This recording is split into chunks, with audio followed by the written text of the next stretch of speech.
The Feather Pillow by Horacio Quiroga.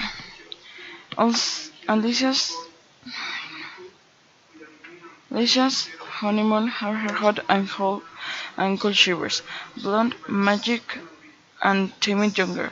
Julie's fancy she had dreamed about being a bride had been chilled by her husband's rough character.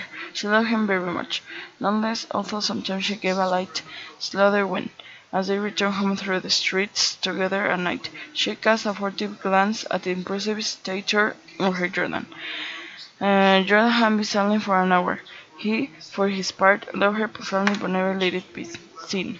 For 3 months they had been married in April. They lived in a special kind of bliss. No, kind of bliss. And doubtless she would have wished less severity in the rigorous sky of love, more expansive and less cautious tenderness. But her husband's impassive manner always strained her. The house in which they lived influenced her trips, and suddenly, to no small degree, the witness of the silent patchwork of his columns and marble statues produced the wintry vision of an enchanted place. Inside the glacial brilliance of stucco, the completely bare walls affirmed the sensation of an unpleasant coldness. As one crossed from one room to another, the echo of his steps reverberated throughout the house as if long abandonment had sensitized its resonance. Alicia passed the autumn in his strange loneliness. She had determined, however, to cast a veil over her former dreams and live like a sleeping beauty in this hostile house, trying not to think about anything until her husband arrived each evening. It is not strange that she grew thin. She had a light attack of influenza that dragged on insidiously for days and days, till Alicia's health never returned. Finally, an afternoon she was able to go into the garden, supported on her husband's arm. She looked around listlessly. Suddenly Jordan, with deep tenderness, ran his hand very slowly over her head. Alicia instantly burst into sobs, throwing her arms around his neck. For a long time she cried out all of the fear she had kept silent, redoubling her weeping at Jordan's light scares. Then her sobs subsided, and she stood a long while, her face hiding in the hollow of his neck, not moving or speaking a word. It was the last day Alicia was well enough to be up. On the following day she awoke feeling faint. Jordan's doctor examined her with minute attention, prescribing calm and absolute rest. "I don't know," he said to Jordan at the street door. "She has a great weakness that I am unable to explain. And with no vomiting, nothing. If she wakes tomorrow as she did today, call me at once." When she awoke the following day, Alicia was worse. There was a consultation, it was agreed there was an anemia of incredible progression, completely inexplicable. Alicia had no more fainting spells, but she was visibly moving toward death. The lights were lighted all day long in her bedroom and there was complete silence. Hours went by without the slightest sound. Alicia dozed. Alicia dozed. Jordan virtually lived in the drawing room, which was also always light.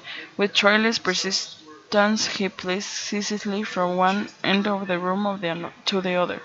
The carpet swallowed his steps. At times he entered the bedroom and continued his lightning pecking back and forth alongside the bed, stopping for an instant at each end to regard his wife. Suddenly Aisha began to have hallucinations, vague images, at first seeming to float in the air, then descending the floor level. Her eyes excessively wide, she stared continuously at the carpet on either side of the head of her bed. One night she suddenly focused on one spot. Then she opened her mouth to scream, and pearls of sweat suddenly beaded her nose and lips. "Jordan! Jordan!" she clamored, mad with fright, still staring at the carpet. Jordan ran to the bedroom, and when she saw him appear, Alicia screamed with terror. "It's I, Alicia, it's I." Alicia looked at him confusedly.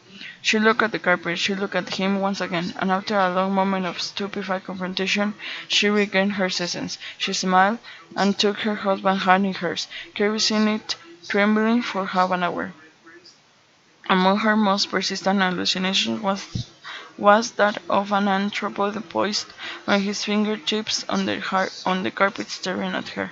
The doctors returned, but no able. They saw before them a diminishing life, a life bleeding away day by day, hour by hour, absolutely without their knowing why.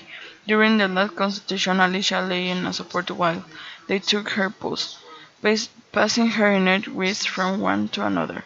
They observed her a long time in silence and then moved into the dining room. Phew! The dis- Phew! The discouraged chief physician shrugged his shoulders. It's an inexplicable case. There's a little we can do.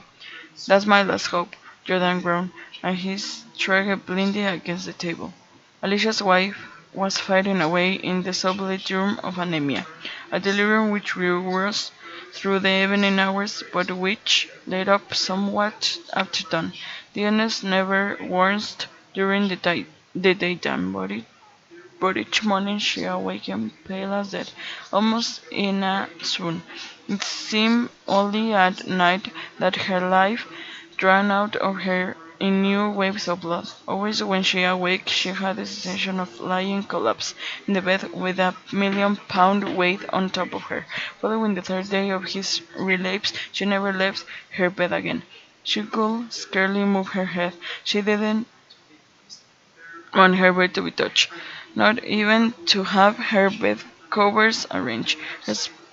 Her crepuscular terrors advanced now in the form of monsters that throw themselves toward the bed and deliberately climb, climb upon the bed's rib.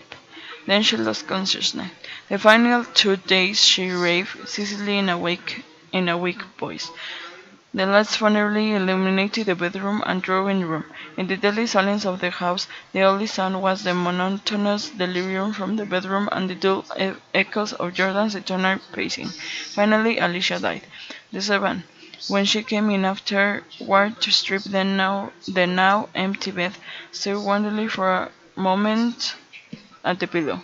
"Sir," she called Jordan in a low voice, "there are stains on the pillow that look like blood." Jordan approached rapidly and bent over the pillow. Truly, on the case, on both sides of the hole left by Alicia's head, were two small dark spots. They looked like punctures. The servant murmured after a moment of motionless observation. "Hold it up to the light," Jordan told her. The servant raised the pillow, but immediately stopped it and stood staring at it, livid and trembling, without knowing why. Jordan felt the hair rise on the back of his neck. "What is it?" he murmured in a hoarse voice. "It's very heavy," the servant whispered, still trembling. Jordan picked it up. It was extraordinarily heavy. He carried it out of the room, and on the dining room table he ripped open the case and the ticking with a slash.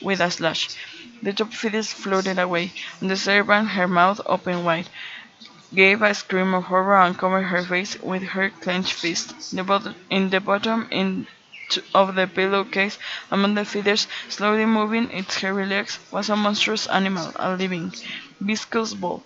It was so swollen one could scarcely make out its mouth.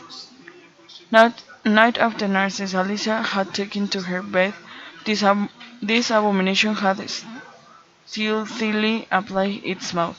Its proboscis, one might better say, to the girl's temples, sucking her blood. The puncture was easily perceptible. The deadly plumping of the pillow had doubtlessly at first impeded its progress, but as soon as the girl could no longer move, the suction became vertiginous. In 5 days, in 5 nights, the monster had drained Alicia's life away. Thus, these parasites of feathered creatures, diminutive in their habitual environment, reach enormous proportions under certain conditions. Human blood seems particularly favorable to them, and it is not rare to encounter them in feather pillows. The end.